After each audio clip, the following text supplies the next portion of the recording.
Bonjour et bienvenue sur ma chaîne pour votre lecture de vie sentimentale de ce mois de février-mars. Je suis un peu en retard sur ce que je vous avais annoncé initialement, je m'en excuse. J'ai eu quelques difficultés techniques qui sont heureusement rentrées dans l'ordre. Alors, on va démarrer par vous préciser les cartes que j'utilise parce qu'on me le demande systématiquement. Donc, le jeu que j'ai employé pour cette lecture de vie sentimentale, c'est le tarot Made Easy que vous trouvez à peu près n'importe où, je pense. Donc voilà, ça c'est ce que j'ai employé. Ensuite, qu'est-ce que j'ai d'autre à vous dire? Je vous conseille vivement, pour une lecture de vie sentimentale, d'aller voir votre signe ascendant, mais surtout votre signe lunaire, ou voir la Vénus aussi, qui vous parlera davantage de la façon que vous avez d'exprimer ou de vivre vos émotions. D'accord? C'est toujours intéressant de pouvoir croiser les informations. Ça fait de cette lecture quelque chose d'un petit peu plus personnalisé que si vous regardez simplement votre signe solaire. Ensuite, j'ai autre chose d'important aussi à vous dire. J'ai essayé de changer un petit peu la façon dont j'ai fait les extensions.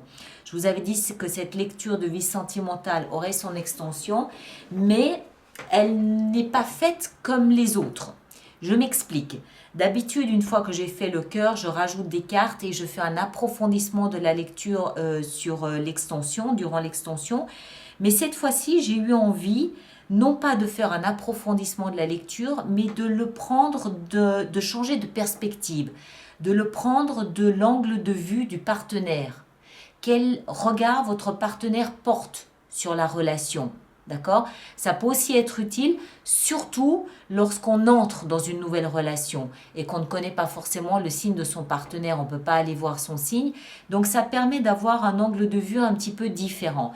Vous me direz largement dans les commentaires si vous appréciez ce changement, cette modification, ou si vous préférez l'ancienne version.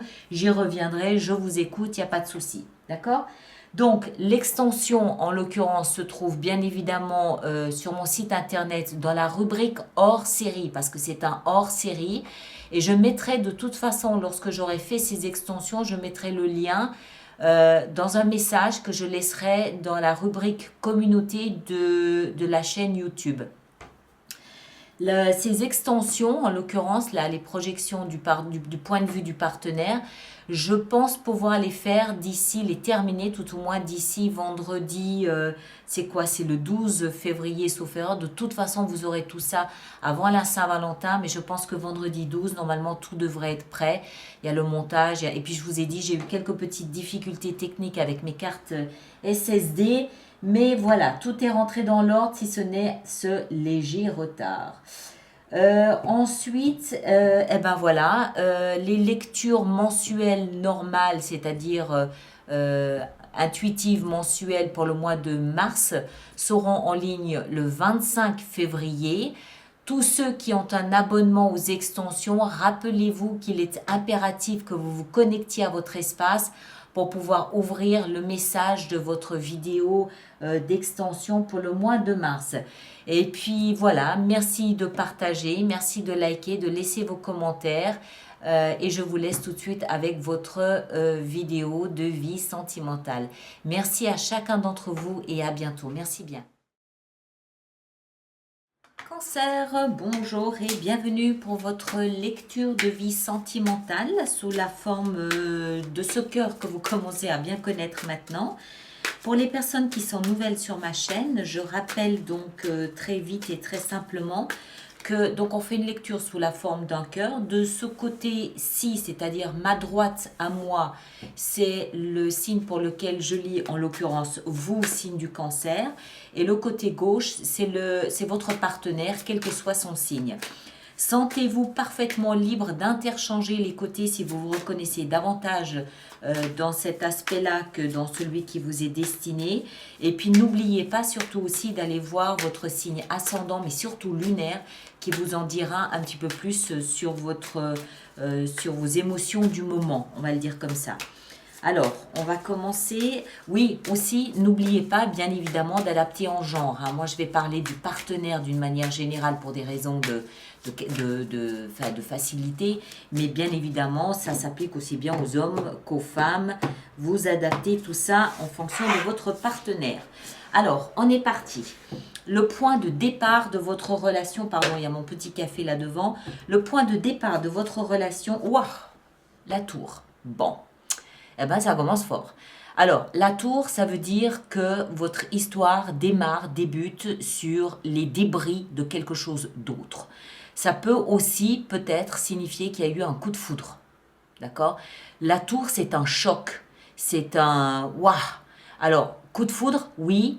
Les ruines de quelque chose du passé aussi, qui subitement vous amène à vous rencontrer, à vous connaître, à démarrer quelque chose. Peut-être que votre partenaire, je ne sais pas, vous a aidé à dépasser un obstacle ou vous l'avez aidé à dépasser quelque chose de difficile. Donc, il y a eu un moment difficile qui vous a permis de vous rejoindre, qui vous a permis peut-être de vous rencontrer. Ça peut aussi être une nouvelle, une information qui vous tombe dessus, du genre, bon, on a été amis et puis maintenant on s'aime. D'accord? C'est ce genre de nouvelle, waouh!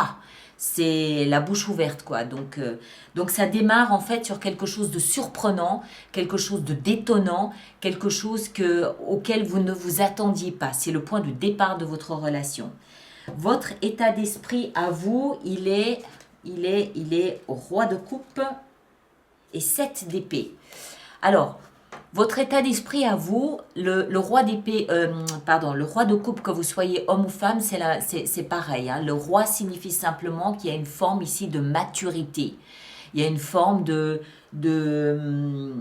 responsabilité. Le roi de coupe, c'est un personnage, c'est une énergie qui gère ses émotions, qui les maîtrise dans la mesure où ça peut se maîtriser. Ce que je veux dire par là, c'est que c'est quelqu'un qui assume ses émotions, hein, comme un roi. Il n'a pas à se cacher, il n'a pas à fuir, il n'a pas à rougir. Il les assume, il fait face à ses émotions, il les montre quand il s'agit de les montrer, il n'a pas peur. C'est quelqu'un de très aimant, c'est quelqu'un de très, très attentif. C'est le genre de partenaire idéal en amour parce que c'est quelqu'un qui ne fuit pas ses émotions, tout simplement. Néanmoins, à côté de ça, on a quand même la 7 d'épée. 7 d'épée, c'est justement une énergie un peu fuyante. C'est une énergie où on est un peu, on ne révèle pas tout. On joue peut-être un petit rôle, genre je vais montrer à l'autre que je pars, mais en même temps je dis que je pars, mais je pars pas complètement. Vous comprenez, il y a un peu de manipulation là-dedans. Alors, est-ce que vous êtes en train de tester l'état d'esprit de votre partenaire? C'est possible. Vous avez des émotions, vous les assumez, vous les montrez, mais votre partenaire, lui, ne vous dit rien. Donc vous êtes peut-être en train de prêcher le faux pour connaître le vrai, peut-être en train de tâter le terrain, en train de tester, en train de manipuler. C'est pas forcément dans un sens péjoratif. Ce que je veux dire par là, c'est que vous êtes peut-être en train de tester l'humeur ou le niveau émotionnel de votre partenaire. Parce que les vôtres d'émotions, vous les assumez, mais c'est peut-être pas le cas de votre partenaire. Donc il y a quelque chose qui n'est peut-être pas encore complètement bien révélé, bien... Il y a quelque chose qui mérite peut-être encore un petit peu d'éclaircissement dans votre situation ici. A fortiori, en plus, il y a eu une nouvelle détonnante. Vous êtes peut-être en train de vous dire, est-ce que l'autre a ressenti la même chose que moi? On n'en a pas parlé. Enfin voilà, vous comprenez un petit peu l'état d'esprit. L'état d'esprit de votre partenaire, chevalier de denier et valet de denier. Bah oui, c'est normal, c'est compréhensible. Votre partenaire est dans des énergies de terre. D'accord? Les énergies de terre n'évoluent pas aussi vite qu'une émotion. Une émotion, c'est « waouh, je ressens ». Je ne peux pas le nier, je ressens. Une énergie de terre, c'est pas du tout la même chose. Ça va prendre son temps. D'accord? Par contre, chaque pas posé, c'est un pas définitivement gagné. Votre partenaire, entre le valet et tout de suite le chevalier, montre qu'en fait, il ou elle, hein, bien sûr, il a démarré quelque chose, hein, valet, il prend conscience peut-être de certaines émotions, il prend conscience que quelque chose est en train de se passer, mais il y va tout doucement. Valet, là avec le chevalier, il augmente un petit peu sa vitesse d'évolution, hein, on passe du valet au chevalier, après le chevalier on a la reine et après on a le roi. Donc c'est vous dire qu'en fait il va lentement parce qu'il veut être sûr de ne pas se tromper. Par contre, tout ce qu'il fait, tout ce qu'il dit, tout ce qu'il montre, c'est définitivement acquis. D'accord? Par contre, il ne faut pas le bousculer. C'est quelqu'un qui a besoin d'avancer à son rythme, tout doux, tout doux, tout doux. La position suivante, c'est en fait votre passé, c'est de là d'où vous venez et qui influence encore aujourd'hui votre relation. Alors, vous provenez d'un espace où vous vous êtes peut-être beaucoup amusé. Le valet de bâton, c'est l'enfant intérieur, c'est l'enfant qui joue, qui s'amuse, qui veut rire, c'est l'enfant qui veut de l'aventure, c'est l'enfant qui veut une vie palpitante, qui veut de la passion, qui veut de la créativité, qui veut de l'enthousiasme. Il n'y a pas un espace pour s'ennuyer, il n'y a pas, voilà, je bouge en permanence, je veux m'amuser en permanence, je dévore, je croque la vie de tous les côtés, voilà. Mais il y avait peut-être aussi une petite notion d'immaturité dans votre comportement précédemment. Le valet, on l'a vu ici, le valet, c'est une énergie qui est encore immature. C'est pas péjoratif ce que je dis, c'est qu'elle a pas encore pris toute sa place. C'est une énergie qui démarre, qui est balbutiante, qui est naissante. Elle a besoin de temps pour pouvoir se déployer, se développer. Donc il peut y avoir une forme d'immaturité dans un comportement que vous auriez pu avoir précédemment. D'accord? Ou peut-être une fuite. Encore une fois, c'est pas péjoratif, hein. Une fuite de responsabilité dans le sens où oui, il y a cet amour qui me tombe dessus, mais est-ce que j'ai envie de l'assumer? Est-ce que j'ai envie d'être adulte, là, maintenant, tout de suite, dans cette relation? Peut-être pas. J'ai peut-être encore envie de m'amuser un petit peu comme un enfant a envie de s'amuser dans sa vie avant de tout de suite entrer dans la cour des grands. Hein, il y a quelque chose comme ça. Le passé de votre partenaire était à l'abandon. Votre partenaire provient d'un espace où lui s'est senti rejeté, abandonné, miséreux, misérable, mal aimé, mal connu, mal apprécié, voilà, rejeté. Une énergie difficile, où il n'avait comme activité que de prier la loi de l'attraction. On parle toujours ici évidemment de la relation, hein. C'est quelqu'un qui devait se sentir très seul, très abandonné, mal aimé. Et en fait, il devait travailler probablement avec la loi de l'attraction où il se projetait dans une relation idéale à deux. Il projetait un partenaire idéal ou elle projetait un partenaire idéal. Je me vois avec tel type d'individu, je me vois dans tel type de relation. Hein, vous comprenez, il y avait cette notion de prière secrète et silencieuse où j'essaie d'attirer à moi le partenaire qui me convient le mieux. Position suivante, les actions que vous entreprenez. Alors, le magicien et le roi d'épée. Parfait. Alors, c'est très puissant ça. Le magicien, c'est la manifestation. Je manifeste la vie idéale que je souhaite mener avec mon partenaire. Je manifeste l'amour parfait, l'amour idéal. Je manifeste le partenaire dans son comportement idéal en ce qui me concerne. J'attire la loi de l'attraction en manifestant ce que je veux, en manifestant ce que je désire, en essayant de réaliser, de concrétiser au mieux mes rêves. Pour ça, vous vous servez de communication, le roi d'épée. Vous parlez peut-être beaucoup avec votre partenaire, il y a beaucoup d'échanges, il y a beaucoup de mots, il y a peut-être des lettres. Vous êtes peut-être à distance, hein, l'un de l'autre, en ces temps de crise sanitaire, vous êtes peut-être à distance, donc il y a peut-être beaucoup d'échanges, de communication par écrit, Internet, des messages envoyés. En tout cas, avec le roi d'épée ici, vous avez cette maîtrise de votre mental, vous avez cette soif de communiquer ce que vous ressentez, ce que vous voulez, ce que vous visualisez. Le magicien, c'est Merlin, d'accord? Il a des formules magiques. Ces formules magiques, vous les avez dans votre esprit, vous les avez dans votre mental et vous les communiquez, vous dialoguez, alors que ce soit avec votre partenaire, que ce soit envers la vie, peut-être que vous communiquez beaucoup avec la vie, avec l'univers en disant ma relation, je veux qu'elle soit comme ci, comme ça. Il y a beaucoup d'échanges mentaux, de manifestations de vie idéale avec ce partenaire. Que ce soit, encore une fois, directement avec lui ou que ce soit avec l'univers. D'accord ? Votre partenaire, ses actions engagées sont la 3 de coupe et la justice. Alors, oui, c'est logique. On commence par la justice.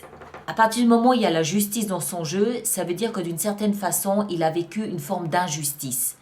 Action engagée, justice, c'est-à-dire je rétablis la justice, je me rends justice. J'ai vécu une injustice, je me rends justice. J'équilibre les plateaux de la balance. Je décide, je tranche. Ça c'est bon pour moi, ça c'est pas bon pour moi. Et de quoi s'agit-il? Il s'agit de là d'où il vient. Ça c'était pas bon pour moi. Le rejet, l'abandon, j'étais seule, sans personne à qui me confier, sans une épaule sur laquelle m'appuyer, sans personne pour me soutenir dans les moments difficiles. Ma justice, elle est à l'opposé. Je veux un réseau d'amis, je veux un réseau de personnes autour de moi, auprès de qui je peux me confier, avec qui passer des bons moments. Ça, c'est de la légèreté, la 3 de coupe. Regardez un peu comme elle s'amuse, ces 3 grâces. C'est de la légèreté, c'est du bonheur, c'est le bonheur d'être ensemble, c'est le bonheur de partager un instant ensemble. C'est à l'opposé de là d'où votre partenaire provient. Donc sa justice est de réparer ce vide dans sa vie, de le combler par une relation comme celle qu'il est en train de vivre avec vous. Mais on comprend sa notion ici de « je prends le temps ». J'ai besoin de temps parce que de là d'où je viens, ça fait mal. Et je veux plus vivre ça. Je veux quelque chose de plus beau, de plus léger, de plus équilibré, de plus partagé avec les autres. Mais je prends mon temps parce que je ne veux pas me tromper. D'accord? C'est ma justice. Il se rend justice, votre partenaire, là. La position suivante, c'est la position du conseil qui vous est donné. Ah, eh ben vous, le conseil, c'est de vous approcher simplement de votre âme sœur. D'accord? Vous avez le roi de coupe. Vous êtes à l'aise dans vos émotions. Il y a quand même néanmoins quelque chose qui n'est pas encore complètement révélé. Que ce soit à votre partenaire, de votre partenaire à vous, ou que ce soit de vous à vous. Vous n'êtes peut-être pas encore complètement conscient de la magie qui opère avec ce partenaire. Hein, la 2 de coupe, ça veut dire que ce partenaire, c'est votre âme sœur, c'est votre alter ego, c'est la personne qu'il vous faut. Est-ce que c'est pleinement compris? Je sais pas. Je sais pas. Ce que je sais, c'est que en tout cas, vous êtes en train de manifester quelque chose de très fort, de très puissant. Et je pense que c'est peut-être... je ne pense pas que cette manifestation soit avec votre partenaire. Je pense qu'elle est avec l'univers. Elle est avec l'univers à qui vous demandez peut-être de manifester, de vous montrer des signaux, de vous montrer la conviction, la certitude que ce partenaire est le bon. Je pense que cette 7 d'épée, elle est avec vous-même. Vous n'êtes pas complètement en adéquation avec ce que vous ressentez. Vous assumez vos émotions, mais le niveau d'émotion auquel vous avez réussi à parvenir jusqu'à aujourd'hui. Je pense que ça peut aller encore au-delà avec la 2 de coupe. Néanmoins, vous devez peut-être vous ouvrir à cette certitude. Et je pense que c'est ça que vous manifestez. Pourquoi je dis ça? Parce que vous provenez d'un espace où vous n'aviez pas la maturité nécessaire pour mesurer pleinement l'histoire que vous êtes en train de vivre. D'accord? Vous passez du valet de bâton au roi de coupe. Vos émotions, vous les assumez ou vos pensées les assumer. C'est votre état d'esprit. Je veux assumer mes émotions. Néanmoins, vous provenez d'un espace où, en fait, tout était amusement. Tout était léger. Tout était sujet à la rigolade. Ici, il ne s'agit pas de rigolade. Ça, c'est vraiment l'alter ego. C'est l'âme sœur. Est-ce que vous êtes en mesure de l'assumer? Point d'interrogation. D'accord? Je pense que c'est ça que vous manifestez. L'issue vraisemblable de votre relation à ce stade, c'est, eh ben voilà, l'as de bâton. Un nouveau départ, passionnant, passionné, fougueux, Il y a une notion aussi ici de désir charnel, de désir sexuel. C'est de la passion, là, c'est du feu. Le bâton, c'est du feu, d'accord? Et un nouveau départ. Donc, c'est plutôt de bon augure, n'est-ce pas? Une très belle lecture, très jolie. Comme je vous le disais dans la vidéo d'introduction, revenez d'ici quelques jours voir l'extension qui n'est pas une vraie extension, qui est une lecture, une projection du point de vue de votre partenaire sur cette relation. D'accord?